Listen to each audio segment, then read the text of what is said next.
Good afternoon. It's McCollum on Business. I'm Stephen McCollum, and for the next 30 minutes or so, I'm going to get you updated on what's happening around the business world. That includes the Market Watch, stocks, what the stock indexes are doing, stocks we're paying attention to today, as well as local, national stories you need to know. And we got some food stuff coming up for you later on in the program, as well as some job opportunities for the holidays coming up.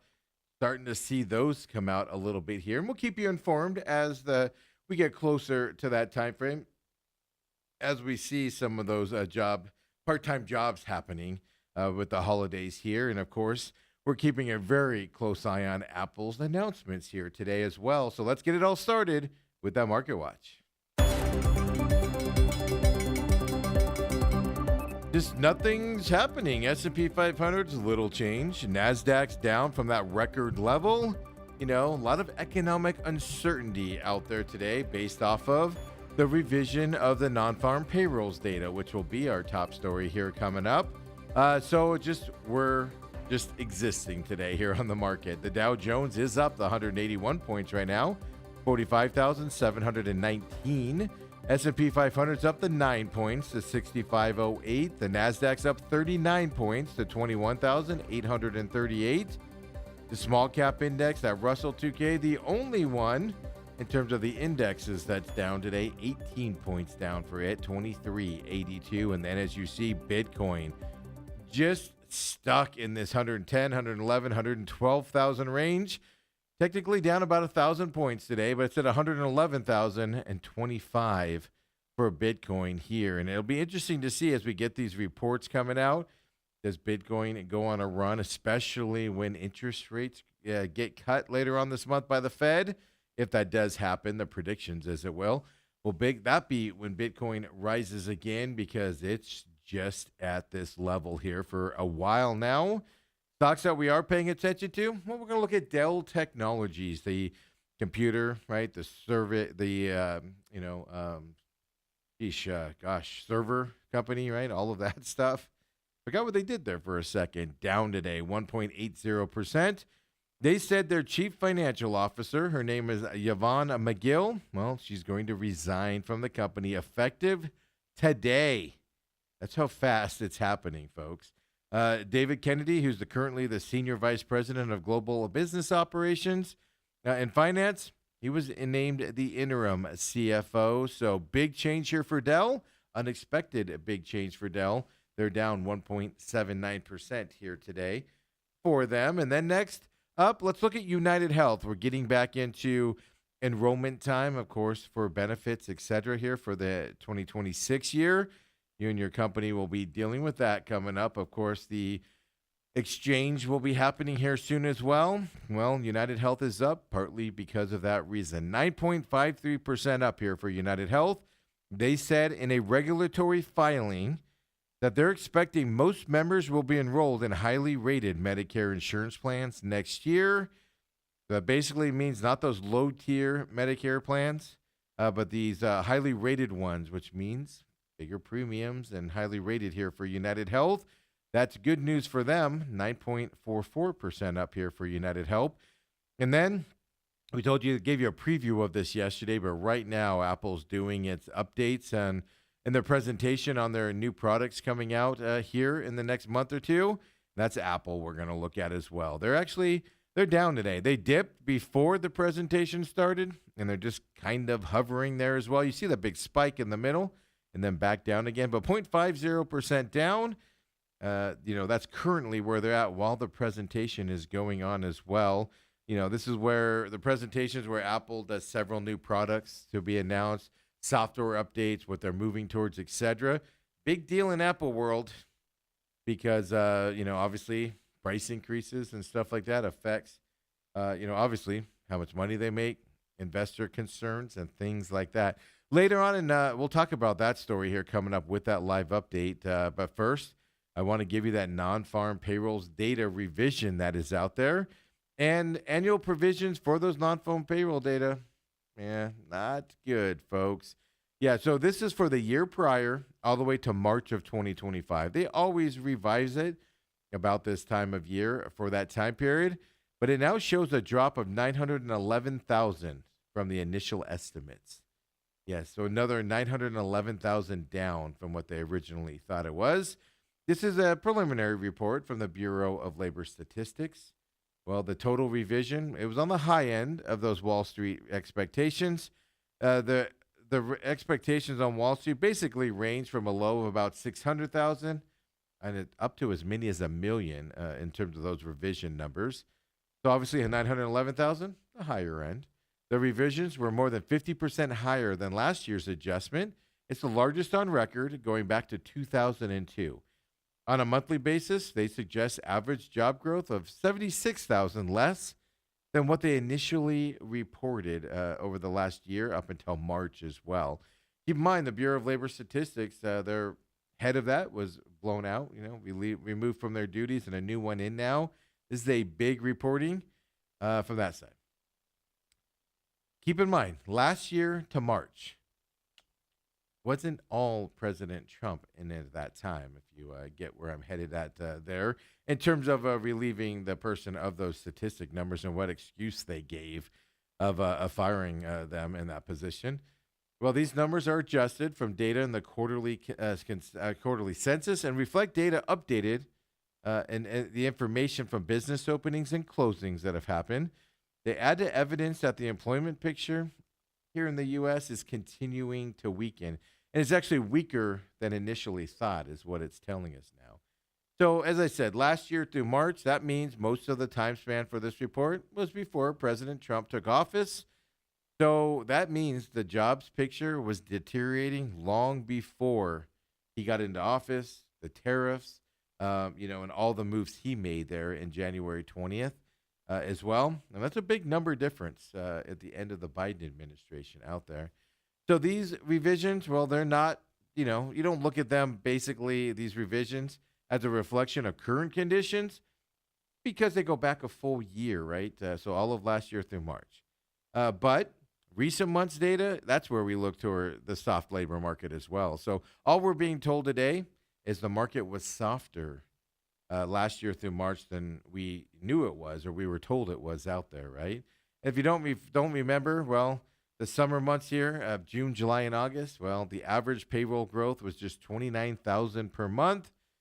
Yeah, that's below the break-even level of keeping the employment rate steady out there, and we just had that report here last week on Friday, and it was dismal as well. So that's kind of why the market, economic uncertainty out there in the market is kind of what we're facing. And next up, Apple's doing their live updates right now. So I'm going to do a synopsis for you. I have the page loaded up. I was watching it, getting ready for the show and everything. So no shocker here. They're coming out with the new iPhones, new Apple Watches, etc. So they're going to be called the iPhone 17s. Well, is what's coming out. They have 5 different colors for them. They are coming out with the Air model, which is going to be thinner. And there you see you got sage. I forget the other, new mint or something. And all these other colors out there. Of course, black as well. There after the event, Apple's going to release its latest version of iOS. That's going to be that. Remember, they changed it to the year that it's available. So it's going to be iOS 26 coming out. That's the one that's going to be that visual representation of liquid glass. So all the new phones will have that liquid glass. If you haven't seen it, it actually looks kind of cool. But now your update on your current iPhone will get that liquid glass upgrade as well for older devices here after later on today as well. So 5 colors: lavender, mist blue, black, white, and sage are the actual colors for that iPhone 17. They're going to feature Ceramic Shield 2, which Apple says will make the devices 3 times more scratch resistant than earlier models. How about you just don't have a crack because it's the heat of the summer? Can we get that solved? I have a big crack on my phone strictly because of the heat here. As well, Apple Watch starting prices, they're actually going to stay the same. People were anticipating price increases, meaning Apple was going to pass along some of those tariffs that they're getting hit with from manufacturing overseas and everything. Well, Apple Watches are staying the same pricing as well.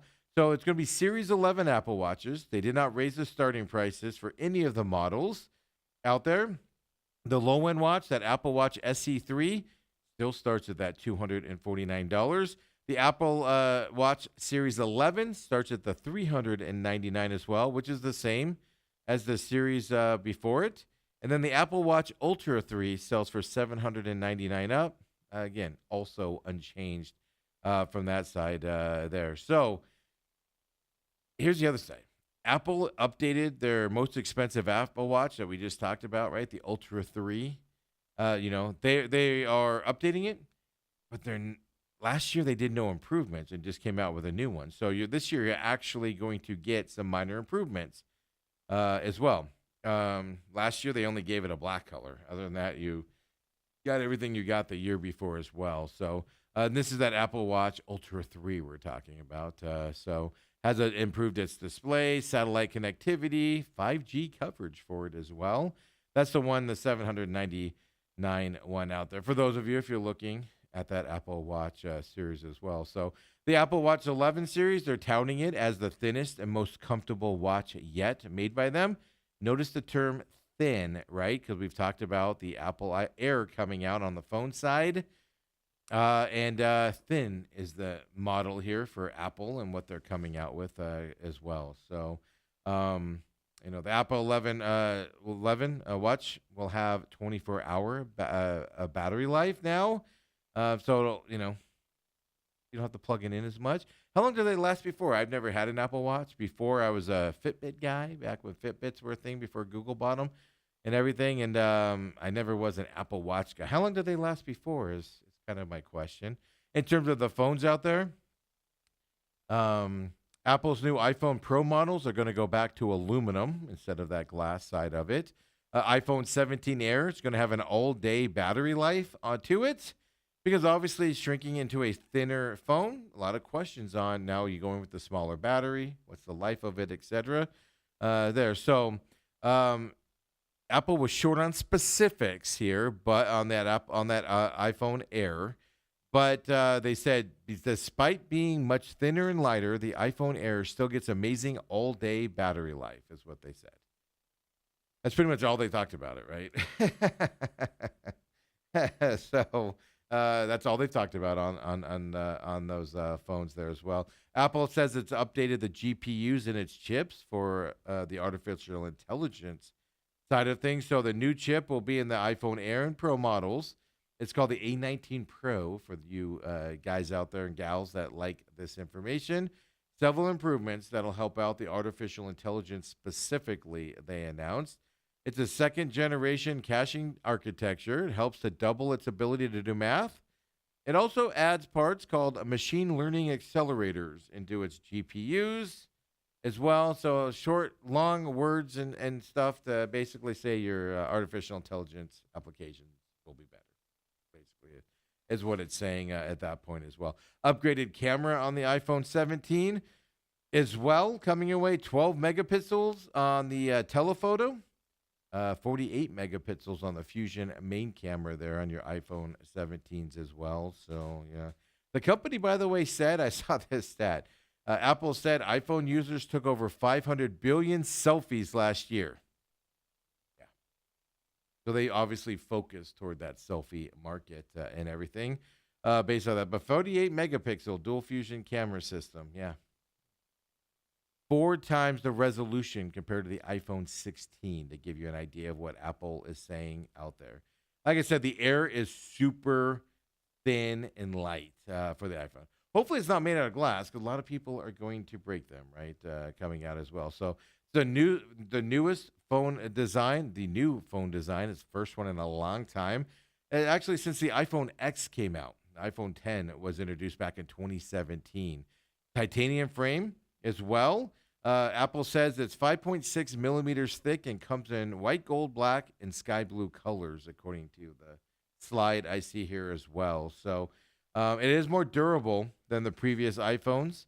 And then, of course, it has that A19 Pro chip in there as well. So that is what we got here that Apple has done. The big stuff that Apple has announced here, of course, they're still doing the live event. I'll keep my eyes on it for anything big coming out. But those are the big items they said here for you Apple fans happening right now out there. Other stories that we should get you updated on as well.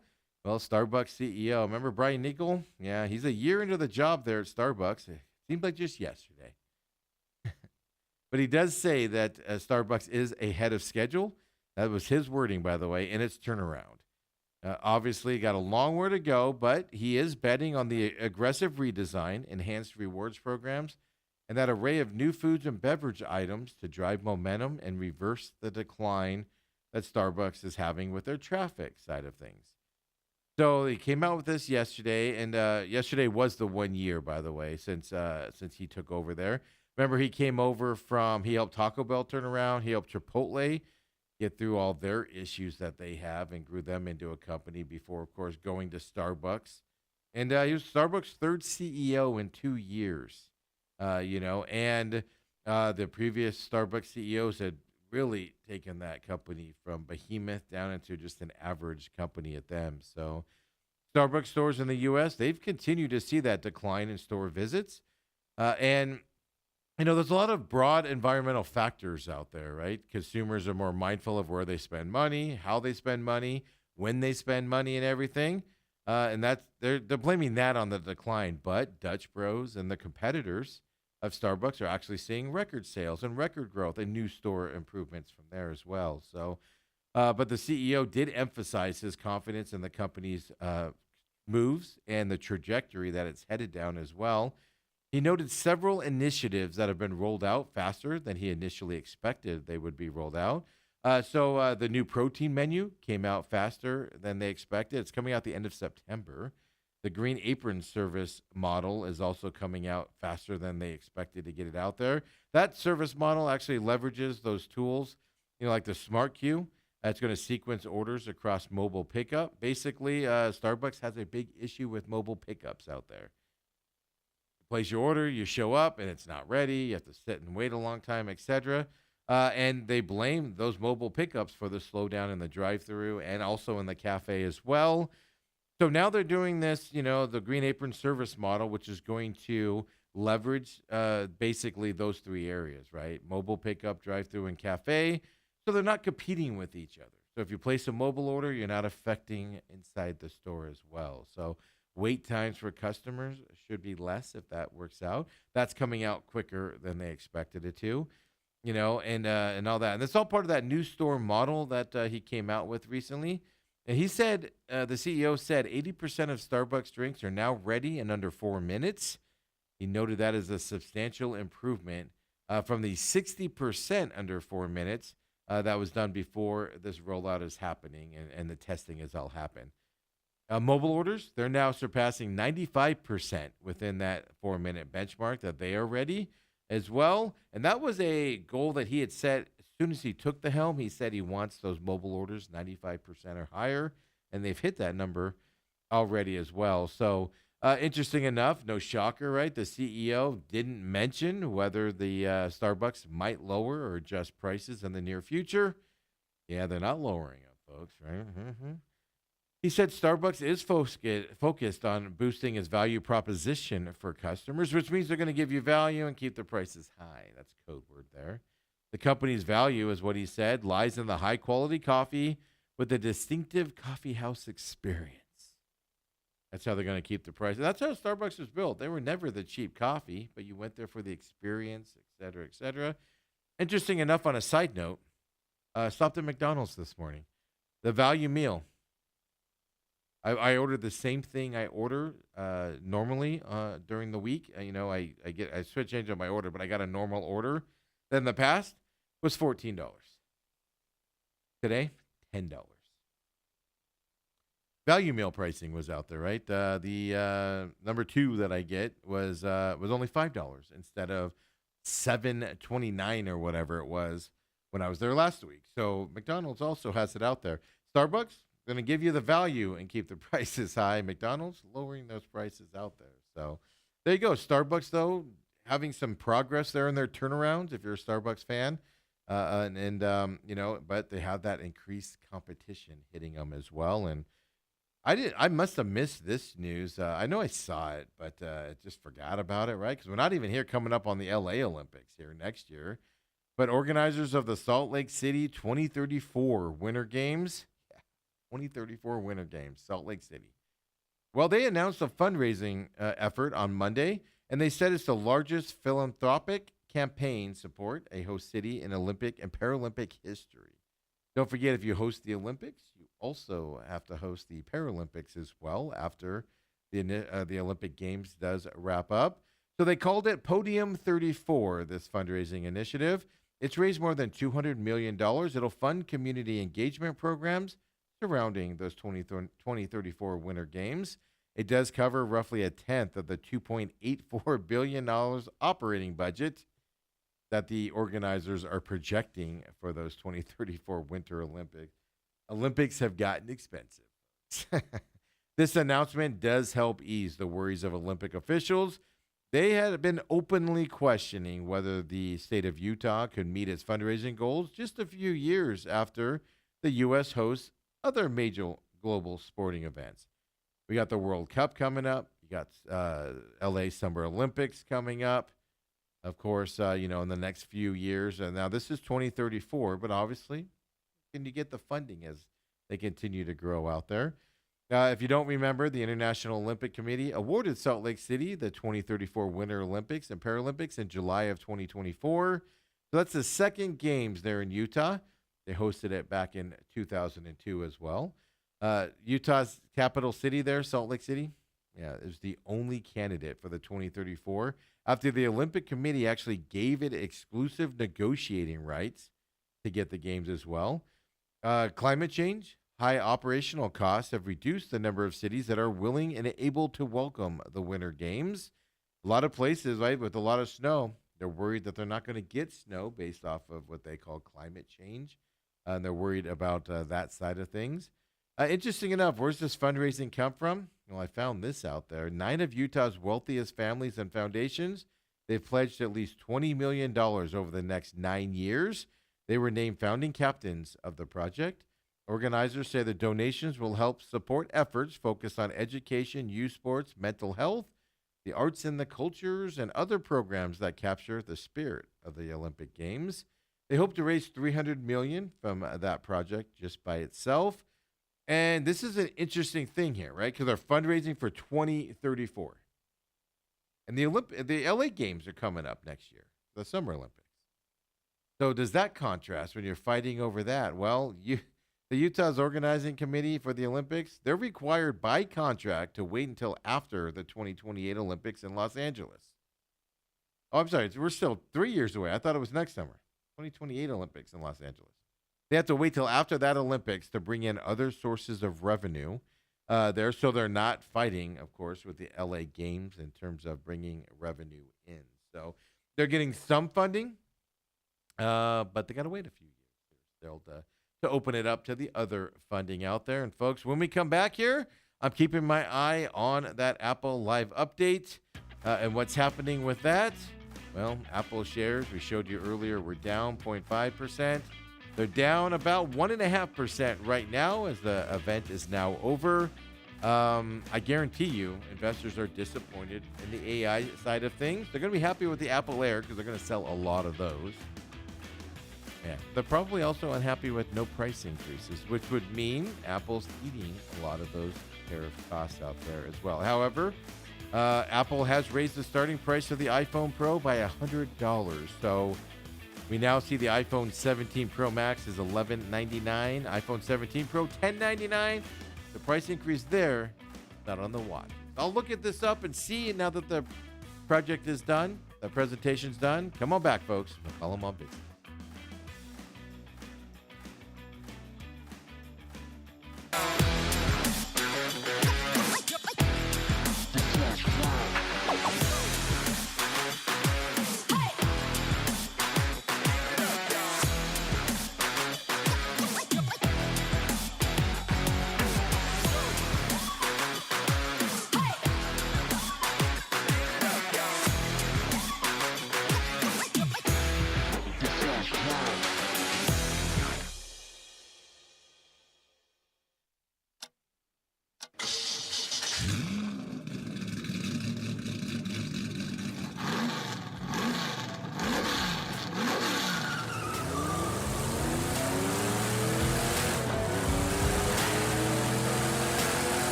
And we're back here, McCollum on Business. Tuesday edition is we're dealing with revised job numbers for 2024 through March of this year. The White House came out with a statement. That was our top story of the day. The White House came out with a statement, and they said that the jobs revision proves the Biden economy was a disaster, their words. They said that the BLS is broken, meaning the Bureau of Labor Statistics is broken. And then they continue to say that Powell is too late for rate cuts here as well, was the synopsis there of the White House statement. Of course, we're keeping our eye on, just as a couple updates here. As I said, Apple pricing is out for their phones. Watches, same pricing with a few upgrades. iPhone 17 as well. The cameras improved there on the Pro and the Pro Maxes. The iPhone 16 Pro is officially discontinued. Oh, I'm sorry, the iPhone 16 Plus was discontinued. That is being replaced by the iPhone Air going into this year, that thinner phone. That's a $999 starting phone there, the iPhone Air. The iPhone 16 Pro started at $999. This year's model, the iPhone 17, starts at $1099. It does come with more built-in storage, though, so they're kind of giving you that for the extra $100. And keep in mind, these prices are due to the tariff side of things as well. The entry-level iPhone, it remains at $799 and up as well. Apple's high-end Max, Pro Max phones, though, as I said, will be up $100 to that $1199 from Apple. Now, watches, though, same pricing as what you're looking at as well. Apple stock is down 1.5%, and we appreciate you joining me here at McCollum on Business. Of course, the main event for today, the legend of local sports, Bruce Cooper from Channel 12, 37 years sports director role there at Channel 12, joined us. He's going to join us every Tuesday at the main event. That is up on demand right now at Robat TV, on YouTube as well, and of course, free podcast system if you missed it. We're looking forward to having him in here every Tuesday at 8:30 in the morning. It's going to be fun here during the sports season. Of course, you got this show live at 11 o'clock. You found us live. If you missed us live, well, on demand at Robat TV, on demand also on the YouTube channel as well. Out there, definitely check that out. The Pit Stop. Changed the format on the Pit Stop this week, folks. Wasn't happy with the show before. I felt it was too much info later in the week. And so now, I'm going to start doing a recap show from the weekend's racing on Mondays, and that is up today here, not just at Robat TV, but also at YouTube, on the YouTube channel on demand there, the free podcast at the Pit Stop Talk.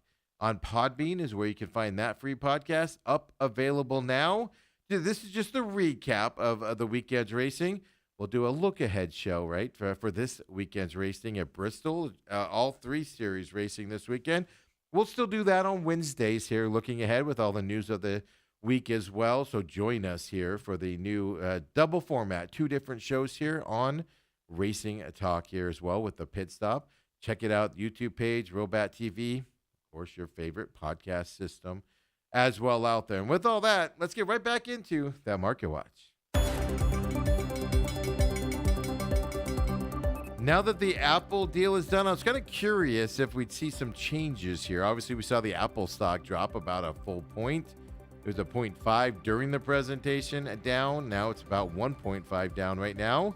Well, the Dow Jones is up 213 points, so a little uptick in that here late in the trading day. S&P 500 is up 9 points, so about the same for it. NASDAQ's up 31 points, so about the same for it as well. The Russell 2K, that small cap index, is down 16 points. Couple point improvement for that. Bitcoin still at that 111,180 range for it.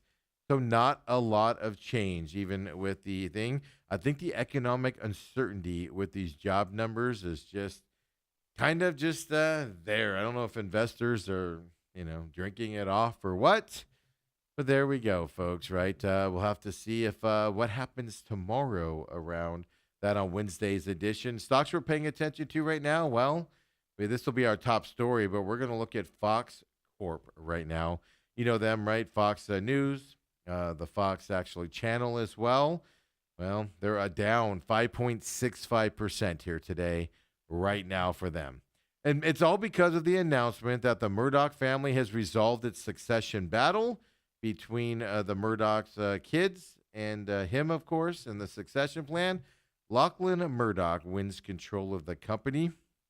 when Rupert Murdoch does leave us out there. And that story will be up here in just a minute for you as well after we look at these stocks. But done. But how would you like to be Lachlan Murdoch today and find out you're taking over the company? Stock drops 5.65% because people don't want you there. Interesting, right? Bright House Financial is another one we're going to talk about here. The Financial Times came out. Say that 10 times fast. So that's up 10.93% right now because of this Financial Times report. It cited sources out there that are in the know. Yeah, the private equity firm Aquarium, well, they're in talks to actually raise funds to take over Bright House Financial. Bright House Financial is an insurance company. Now it's 11 points up based off that news of a possible takeover from the private equity firm Aquarium out there. And then finally, we're going to look at this stock, Albemarle. They're a lithium producer, is what they are. Down 11.77%. Think about lithium batteries, etc. out there. They're down 11.74%. I'll tell you as well, peer lithium producers to this company, SQM, Lithium Americas, also down today. SQM is down 8%. I don't have the graphs, but Lithium Americas is down 4% today. Why are all these lithium companies down? Well, Chinese battery manufacturer, that company called Contemporary Amperex Technology, they came out and they said they plan to resume operations at the Yuquan mine over there in China. Well, that's going to obviously add more lithium into the supply model, ease supply worries of lithium, make lithium less expensive out there. That is why Albemarle and SQM, Lithium Americas, all down today because of that new mine production coming back out over there in China as well. So affects the whole industry, right, when you deal with all of that stuff happening. And as I just told you, right, we just got done showing you the Fox Corp stock today, down that 5.65 roughly percent here today. And it's all because, that 94-year-old media titan out there, he has finally ensured that his vast corporate empire, this is the Fox News, the Fox Corp, which is the regular Fox channel out there, NFL, Channel 10 here, if you want to call it that. Well, not only that, but the Wall Street Journal as well. New York Post he owns also. Well, they're all going to retain their conservative identity after his death. Yeah, Lachlan Murdoch is a conservative. His siblings are not necessarily that way. So that's probably why the stock has kind of ticked down a little bit today. And there you see Rupert Murdoch there. Look at him, looking 94 years old and looking spry as can be. Through a series of complex transactions, Murdoch and his son Lachlan, they've struck a deal to buy out the shares of Lachlan's three eldest siblings. Their names are Prudence, Elizabeth, and James. Lachlan is now set to control both his father's companies, Fox Corp and News Corp. Of course, after he dies here, and he's 94 years old now, each is to receive $1.1 billion. Yeah, so they're not going to be able to run the companies, but they're going to get $1.1 billion. I just hope the Lachlans are going to survive this travesty but upon them. We don't know the precise details, but we do know some of them out there. I mean, pour one out for James and Prudence. Only $1.1 billion.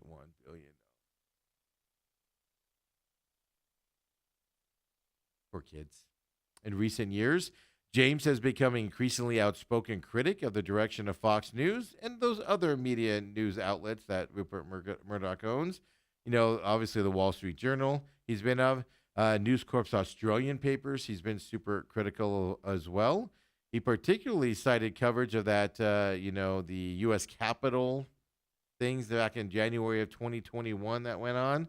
He was critical of the coverage of that as well. He's critical of the Fox's support for President Trump. And, he doesn't like people disparaging climate change on Fox or in those Australian papers. So that's James' side of things. So not conservative like his father out there. Elizabeth and Prudence, well, they felt betrayed by the decision for Rupert and Lachlan to sue them and James Excuse me, folks. Hopefully I got off camera for that. You never sneeze pretty, right? This, I'm just so upset. They're only getting $1.1 billion. I just worry for them. Yeah. So basically, Lachlan and Rupert sued them and James without warning in a probate court in Reno, Nevada, because they want to try to sever them from any influence over the company's future. This is all past stuff. So, in order to fund the payments to all of the kids and buy them out, the Murdoch companies are selling shares currently worth more than $1.4 billion. So, the percentage of voting shares held by the new family trust has been diluted. They will have to have a new family trust that only Lachlan will control at that point as well. So, right now they have about 40%. The new trust will be about 1/3 in both Fox Corp and News Corp coming up. So, we do have a succession story. And I'm just saying, as you're sitting around the dinner table later on tonight, just remember the trials and tribulations of the Murdochs that did not win the battle. They're only getting $1.1 billion. Hey guys, PNC Financial came out yesterday. They plan to buy a bank, First Bank, which is based out of Colorado, for $4.1 billion.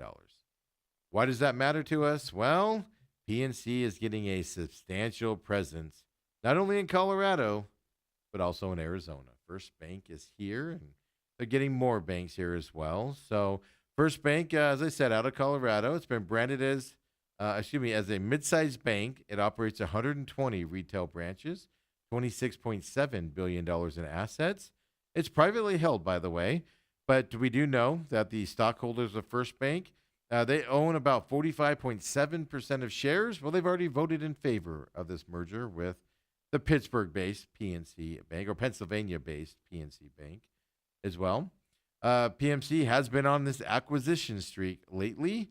Of course, they're one of the biggest players in retail banking in the country now with all of these acquisitions. Their executives are trying to do a coast-to-coast banking franchise is their goal. They bought the U.S. operations of Spanish Bank, BBVA, shortly after the pandemic kind of cleared up, about $11.6 billion at that time. They also have been opening new branches, multiple markets, but mainly out here in the Southwest. This First Bank acquisition, well, PNC now becomes the largest bank in the Denver market, and it's also going to get 70 additional branches here in Arizona at this time. They're also going to grow to roughly $575 billion in assets here as well. So if you bank with First Bank, you're going to have a new owner coming in here as well on that. And if you bank with PNC, well, you're going to have some more options coming your way as well. And over at Sky Harbor, we're going to talk about some layoffs happening and then maybe some job opportunities out there as well.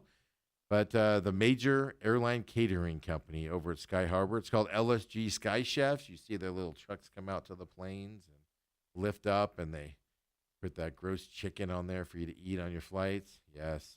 They've made a bold decision, and that's going to have repercussions all throughout the aviation catering world. They have now announced layoffs of 259 employees at specifically Phoenix Sky Harbor International Airport. They have been the main catering company at the airport, and they're supposed to end their contract in the coming fall time. So they lost a big contract with one of the big airlines. I believe it was American, but one of the big airlines, and that's kind of been their downfall here as well. The layoffs are set to occur on November 5th, coming up this year. The statement highlights that LSG Sky Chefs, their forecast of catering airline operations might create broader trends in the aviation industry, along with the challenges workers in the sector may face coming up. So basically, things are changing, as we know in the airline industry. Less food. I'm predicting less food on the planes coming up is what airlines are going to go to. They have to spend less money on that stuff. Weight means a little more fuel. Not as much fuel burn, etc. So LSG Sky Chefs, a little bit of a layoff as well. And before we get to those job stuff, I want to talk to you about Scottsdale City Council. They're going to get together and vote today. They're expected to. Well, whether to sue the state of Arizona over that Axon bill is what we call it. It was a bill passed through the Senate, signed by Governor Hobbs, This is that new state law that paved the way for the company to build that new headquarters over there in Scottsdale. Remember, Axon was the company that wanted to build it. The problem was what was it, 900 or so? Or maybe it was 1900. It was in that range. Housing, right? Apartments on their campus. That was kind of the sticking point there. Now they got the ability to go because the state Senate and House passed that bill. Don't forget Axon, taser and body camera manufacturer out there. They announced plans to build that new headquarters in Scottsdale back in 2020. So office facilities, housing, etc. The city council, though, voted to approve amended development plans last November that included thousands of apartments, leading an opposition group to gather enough signatures from Scottsdale voters to put the project on the ballot not till next year in 2026. Then Axon was threatening to leave if it goes on the ballot. Then they worked the state government. And then after that months-long lobbying effort by Axon, Governor Hobbs actually signed SB 1543 and put it into law back in April. This bill prohibits cities with populations between 200 and 500,000 people, which, guess, right, that includes Scottsdale. Those cities can no longer block businesses from building new international headquarters that feature hotels and apartments as long as the headquarters meet certain requirements. The state legislature pushed this bill through specifically for Axon, right? Those requirements include employing at least 1,000 full-time employees at above average wage as well in that facility. Obviously, critics have argued the new law violates the state constitution rule prohibiting legislation designed to benefit a specific person or company. The lawmakers, though, that backed the bill and put it out there, they said it could apply to any company building a headquarters in the handful of affected cities. Yeah. They wrote this bill for a bunch of companies. Right, sure. Politicians, right? The council is scheduled to meet 3 p.m. here today, and they're going to vote on whether to authorize an outside law firm to file a lawsuit challenging this new state law. Now, this is what's interesting. The current Scottsdale City Council, I looked them up, they just have some new members now. Just had an election, right? It includes several new members who did not vote to approve the project last year. They've been openly criticizing the law as well, including their mayor, Lisa Borowski, has been criticizing this bill and this law that's in place now. So it's going to be fascinating to see, one, do they open up the lawsuit against the state of Arizona for that law, or do they not, based off of what we know from that side of things? So 3 p.m. today, we'll have that answer coming up. And then this shocks me here.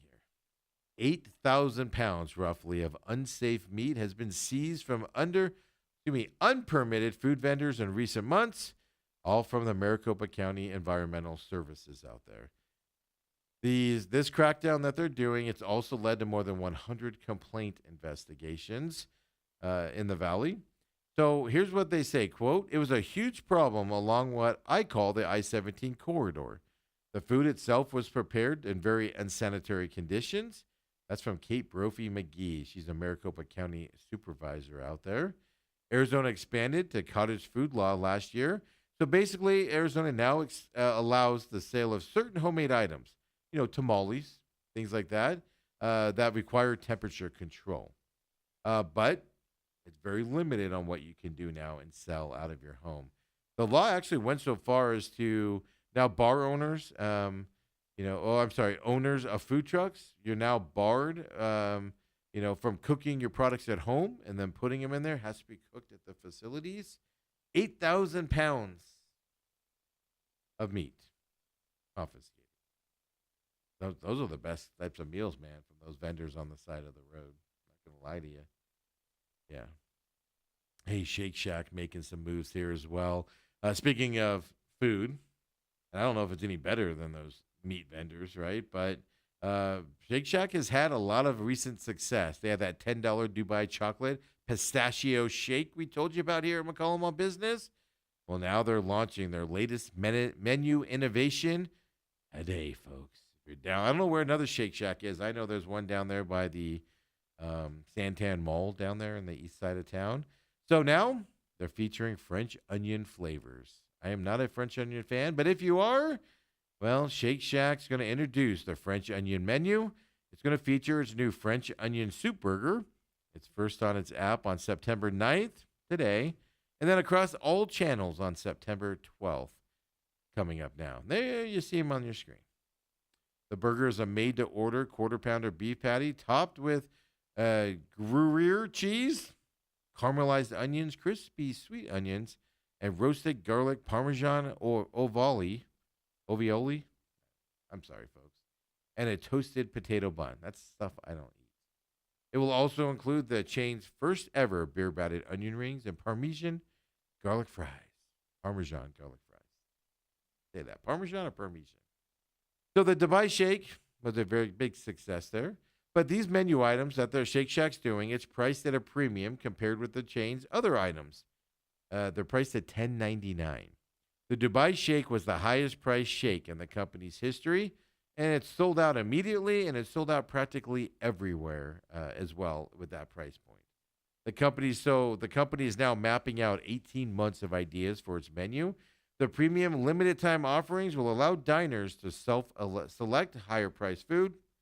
And what that does is that allows Shake Shack to not hike prices on its core menu, these higher priced foods with higher price points. So they're putting these menus out as an option. You don't have to buy them. And if you buy them, you're keeping the regular prices lower, folks, is how Shake Shack's doing it. I don't know why I just got hungry because I don't know. That's not my jam there. By the way, I know Ann, give Ann a shout out. I don't remember if I responded to it.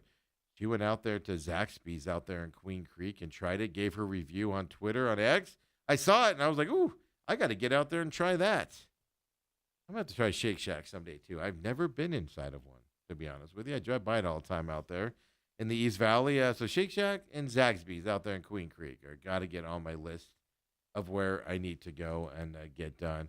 Couple quick things here for you. If you're looking for holiday work coming up, Bath & Body Works is hiring 30,000 workers for the holiday season.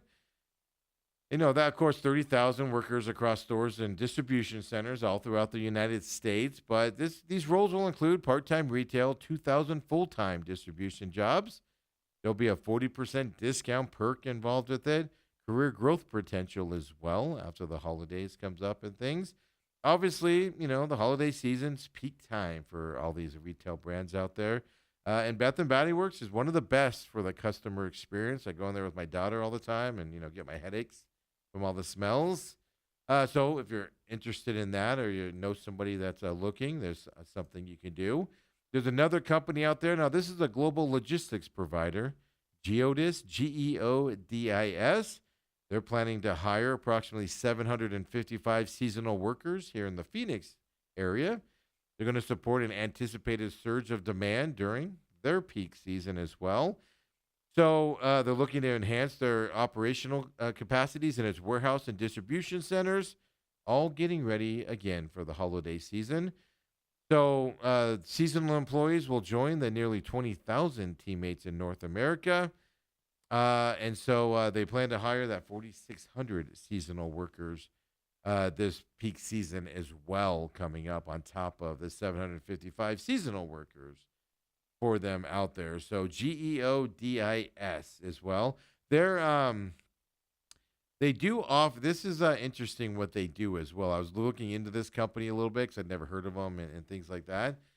So they're looking for a lot of positions, material handlers, equipment operators.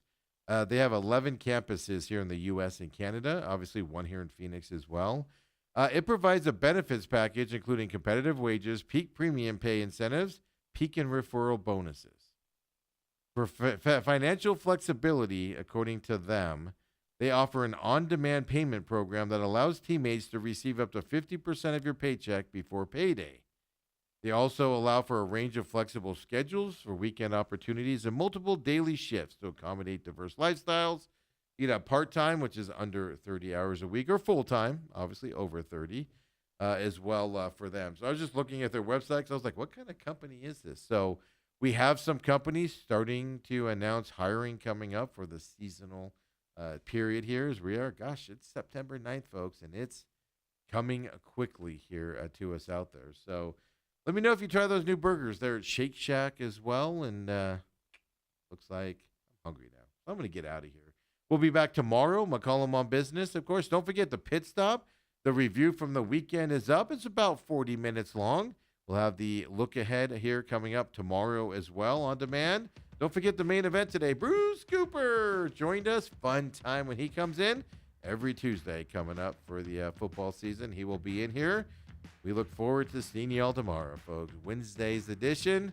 We'll see you then.